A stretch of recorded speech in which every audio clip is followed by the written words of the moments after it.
Nomenclature of elements with atomic number more than 100 से ज़्यादा जो एटॉमिक नंबर वाले एलिमेंट हैं उनका अपन नेमिंग कैसे करेंगे। तो IUPAC approved the names based on the following points. तो ये 2 पॉइंट आपको ध्यान रखने। देखो, the names are derived directly from the atomic number using numerical roots for 0 and numbers from 1 to 9 and adding the suffix EM। Last में अपने को IUM EM suffix लिखना है। In certain cases the names are shortened, for example BM and TRIM are shortened to BIUM लिखना है केवल, और TRIUM। Roots for IUPAC nomenclature of elements are given below. बहुत ईजी है, अभी समझ में आ जाएगा। देखो, डिजिट है 0 1 2 3 4 5 6 7 8 9। अब इनके लिए अपने को क्या लिखना है? 0 के लिए निल, स्टार्टिंग में अपने को एक प्रीफिक्स होता है और एक सफिक्स होता है। तो ये रूट हो गया nil, UM, bi, tri, quad, pent, hex, sept, oct और N, ENN। एब्रीवेशन इसका क्या हुआ? देखो, N, U, B, T, first letter जो है Q, P, H, S, O और E। ठीक, इसके बाद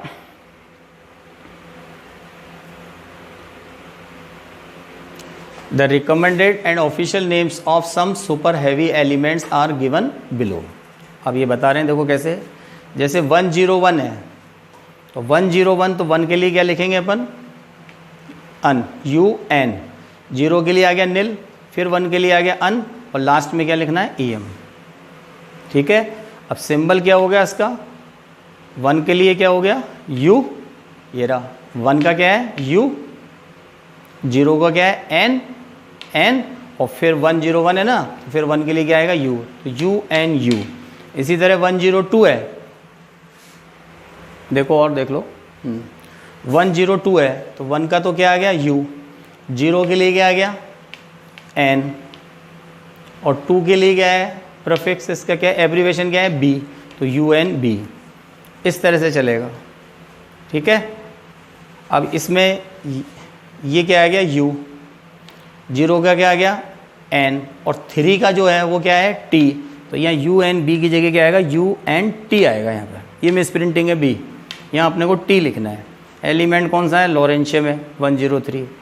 तो इनकी नेमिंग अपन ऐसे करेंगे। तो ये प्रीफिक्स और सफिक्स, तो रिकमेंडेड नेम आ जाएंगे, सिंबल आ जाएगा, IUPAC ऑफिशियल नेम आ जाएगा, और ये इसका सिंबल आ गया। इस तरह से अपने को सबकी नेमिंग करनी है। और इसको एक एग्जाम्पल से समझा देता हूँ। ये कोई ज़्यादा डिफ़िकल्ट नहीं है। देखो, the elements 119 has not been discovered, what would be the IUPAC name and symbol for this element on the basis of the periodic table, predict the electronic configuration of these elements and also the formula of its most stable chloride and oxide।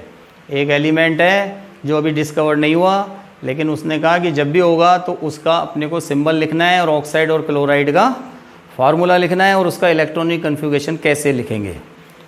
तो पहले तो देखो आप ये समझो, 1 के लिए क्या लिखा? U, फिर 1 आ गया U, और फिर 9 आ गया E।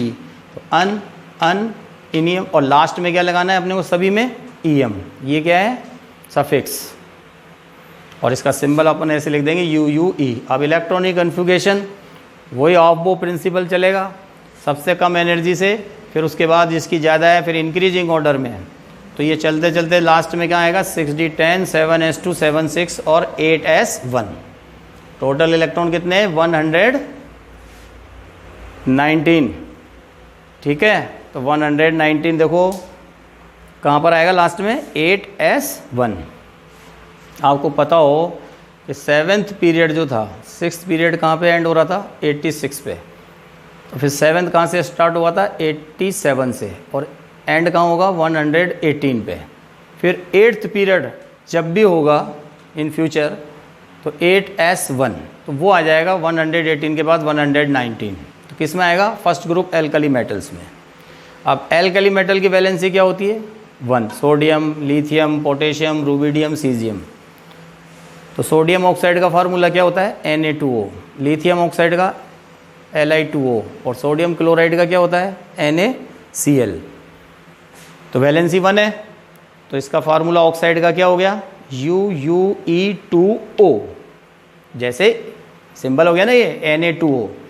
क्लोराइड क्या है NaCl, तो इसका क्या बन जाएगा UneCl। ठीक, ऐसे समझना है। अब इसके बाद है, ये तो वैसे मैंने पहले भी बताया लेकिन थोड़ा सा देख लो और, long form of the periodic table and electronic configuration of elements. अब अपन ने पीरियोडिक टेबल तो लॉन्ग फॉर्म देख ली थी, उसमें इलेक्ट्रॉनिक कन्फिगरेशन कैसे लिखते हैं तो उसके बारे में थोड़ा बता रहा हूँ मैं। Each period start with an alkali metal whose outermost electronic configuration क्या है NS1। जैसे फर्स्ट पीरियड 1s1 नीचे, फिर 2s1, 3s1, 4s1 ऐसे चलता जाएगा 7s1 तक। Each period and with a noble gas off outer most electronic configuration NS2 and NP6। NS2 NP6 जैसे 2s2 2p6, 3s2 3p6, 4s2 4p6, तो 2 और 6 दोनों मिलकर कितने हो गए 8, तो 2 + 6 तो 8 octet complete stable electronic configuration noble gas. इसके बाद नेक्स्ट पीरियड स्टार्ट हो जाता है एक्सेप्ट हीलियम, क्योंकि हीलियम में p सबशेल प्रेजेंट नहीं होता। The electronic configuration of helium is 1s2, तो हीलियम के अंदर केवल 1s2 पे कंप्लीट हो जाएगा, बाकी में NS2 NP6।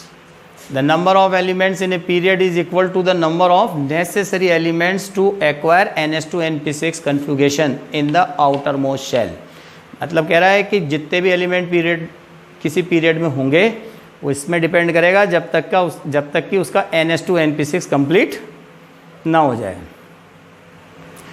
Configuration in outermost shell of the first element alkali metal of the period. First period contains two elements 1s1 1s2. The number of elements in each period may be determined by the number of electrons in a stable electronic configuration as under. अब समझो, देखो period first 1s2 कितने electron है 2, ठीक है।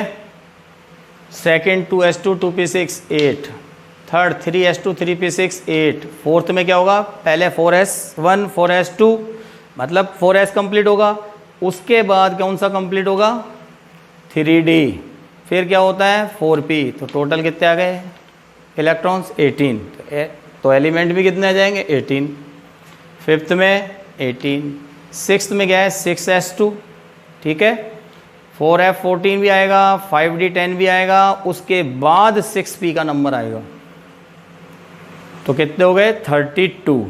ऐसे ही seventh incomplete है लेकिन ये भी चलेगा तो कितने आएंगे 32 होगा जब कंप्लीट होगा ये भी, ठीक है।